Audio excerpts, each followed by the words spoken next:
We saw Anthony Albanese in a rev-up speech to his caucus early today because it is the first sitting week of Parliament. Peter Dutton has done the same, and in his criticism of the Labor Party, he said, well, they've forgotten families. Welcome back. I hope you've all had a good and well-deserved break. I want to say thank you very much to everyone for the effort you put in over the break. I mean, the government's clearly forgotten about families across the country who are doing it tough, and likely today there'll be yet another interest rate increase under Labor.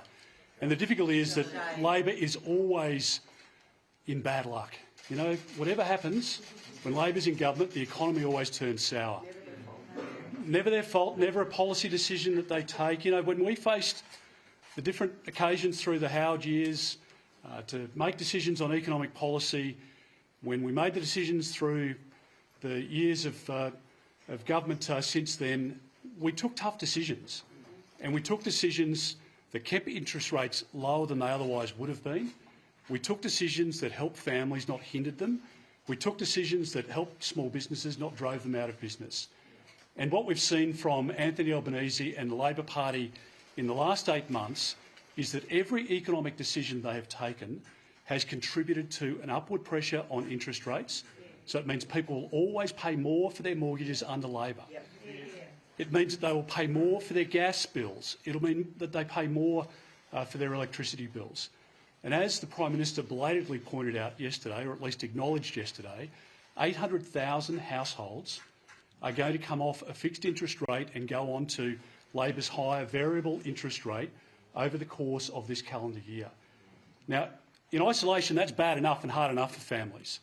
But the Prime Minister also promised on 97 occasions that he would reduce their power bills by $275. He mentioned it on 97 occasions, and he's never mentioned it once since that time.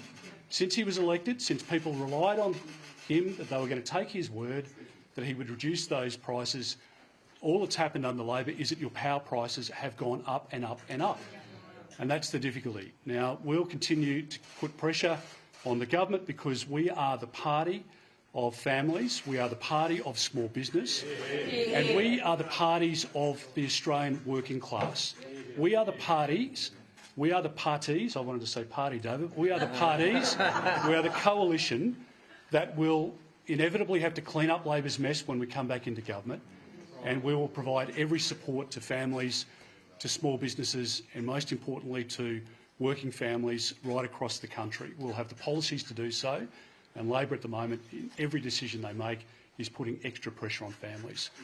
So, colleagues, thank you all very much, and we'll head to the next part of our agenda. Thank you very much.